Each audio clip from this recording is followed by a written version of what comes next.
Fala pessoal do Baixo da Grama, beleza? Aqui é Rodrigo. A voz está voltando e aí a gente não pode deixar a bola parar. Vamos rolar a bola e vamos respeitar o apito do árbitro e vamos pra frente. Antes, deixa o seu like, se inscreve no canal, compartilha o vídeo e deixa lá o seu comentário para que ele vire pauta de um próximo conteúdo, tá? Pessoal, dose dupla, né? Fiquei muito tempo afastado, não consegui fazer, então eu vou comentar aqui 2 jogos, tá?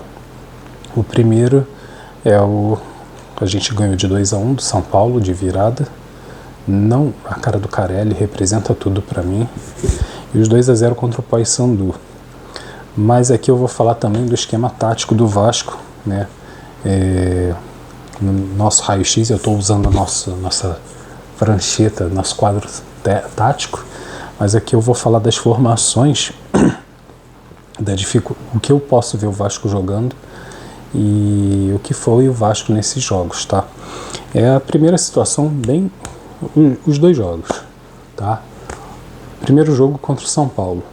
O São Paulo, ele perdeu, da mesma forma quando o Vasco ganhou do Fluminense, o Vasco consegue ganhar de times que cometem os mesmos erros que ele. O Renato Gaúcho, ele conseguiu analisar, compreender o que era o Vasco do Fernando Diniz.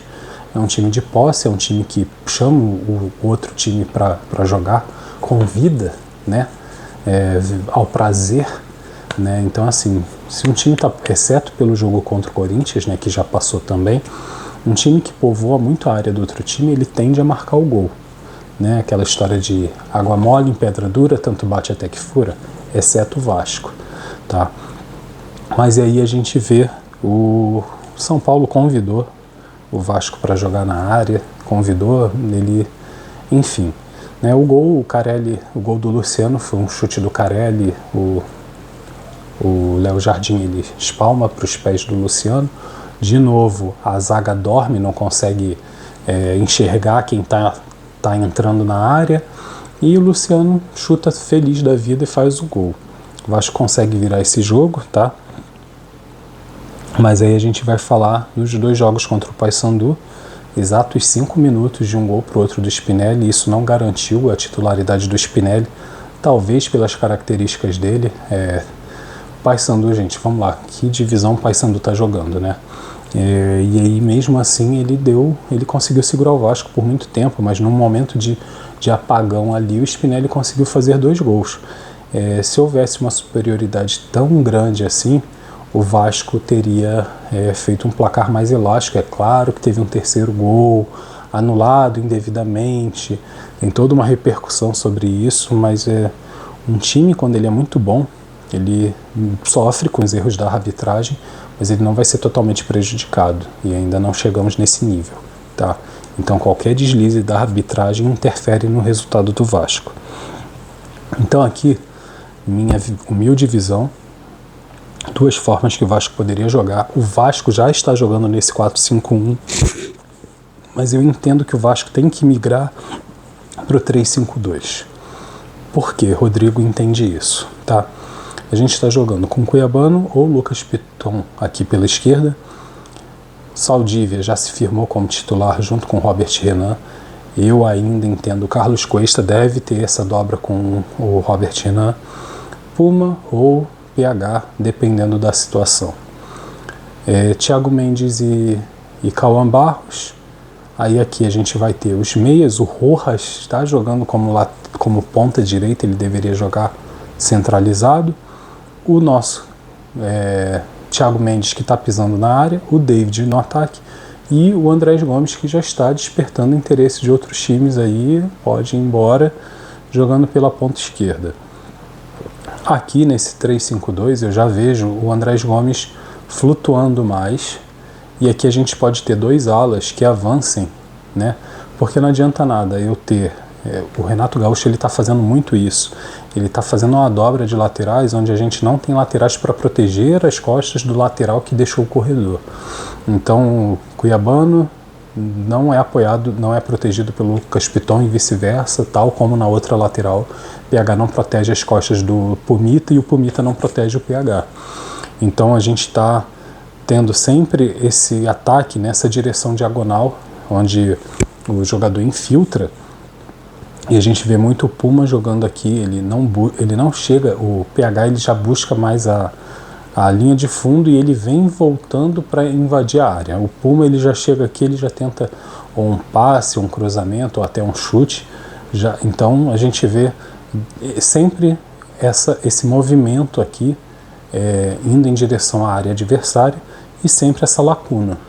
Então se é para deixar uma lacuna, eu prefiro ter esses 3 jogadores aqui que não sobem, tá? Porque a gente vê, por exemplo, vou mudar aqui, o Cauã Barros. O Cauã Barros ele pode então descer e fazer essa tríade aqui, esse tripé, porque no jogo contra o Corinthians de novo, ele é o cara que ele fica e os zagueiros sobem, ele faz um papel de líbero, né? Então o líbero ele tende a subir às vezes em algumas jogadas para fazer a ligação com o meio de campo, mas o Cauã não, o Cauã ele recua enquanto os zagueiros sobem. Isso para mim é estranho, principalmente pelo fato dele não ser tão bom marcador. Ele briga, ele faz falta, ele é expulso e ele prejudica o time. Então, assim, coloca ele então junto com os defensores, mas não deixa ele pisar na área para não fazer pênalti, porque provavelmente ele vai fazer falta. A gente pode ter 5 homens de defesa, a gente pode ter 5 homens de ataque tranquilamente. Ou quando esse time aqui sobe, a gente pode ter, povoar o meio de campo barra área adversária, e a gente pode ter sim aqui 5 a 7 jogadores de defesa. Esses 2 alas aqui, eles podem recuar para dar opção de um contra-ataque. O contra-ataque não precisa ser uma bola rifada. Então, o Vasco ele ganha o Paysandu pelo apagão do Paysandu, ele ganha o São Paulo por uma falha que o São Paulo demonstrou muito similar ao Vasco. O Vasco jogou, ganhou a partida em detalhes, ele não se mostra superior aos outros times. Então há uma necessidade disso, há uma necessidade de reverter essa situação, porque vai chegar um momento que a gente não vai ter um time que descanse, que nem o caso do Vasco contra o Remo, que a partir dos 30 minutos do primeiro tempo tem um apagão e começa a sofrer os ataques, e com 39 minutos do segundo tempo toma o gol de empate. Então vai ter time que vai estar ligado os 90 minutos e o Vasco não vai conseguir fazer nada. Tal como o Corinthians soube sofrer com um jogador a menos desde o primeiro tempo e o Vasco não conseguiu fazer nada. Claro que muito mais por ineficiência do ataque, que sempre fazia a mesma característica, a bola rodava, não tem uma inversão, parece que não tem um treino de bola longa no time.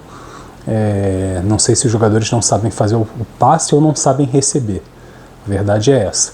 E a gente vê o Andrés Gomes tentando sempre a mesma coisa. Ele é, claro, um motor do time, mas esse motor um dia vai falhar. E aí eu insisto que o Inestrosa ganhe tempo, ou o Adson. O Adson está pedindo passagem também, que são jogadores velozes, mas o Adson ele também já é um cara mais inteligente. Então ele deve ganhar, sim, essa posição. Então nessa aqui eu abriria a mão tranquilamente. O Real Madrid jogou com Rodrigo e Vini Júnior, então assim, o Rodrigo ele faz muito bem o papel de centroavante, mas ele também é um ponta direita. Então se você joga com 2 caras que eles sabem chutar, eles sabem entrar na área, você não precisa de um centroavante de ofício, né? E a gente tem um meio de campo muito mais sólido, mais seguro. Bem, nesse caso de jogos eu não vou pontuar peças desses 2 jogos, eu não vou ficar aqui arrastando o que foi o jogo, eu não vou fazer reportagem do jogo, mas na minha análise do desempenho do time é isso, é um time que soube aproveitar erros do time adversário, mas também volta de novo a situação. O Vasco ele não ganha mais as partidas por mérito próprio, ele ganha pela ineficiência do time adversário. Então até quando o Vasco vai conseguir ganhar os jogos assim, tá? É isso, galera. Então, não se esquece de curtir, se inscrever no canal, compartilha o vídeo e comenta aí. É um canal democrático. Abre uma pauta aí para o próximo vídeo. Por favor? Grande abraço.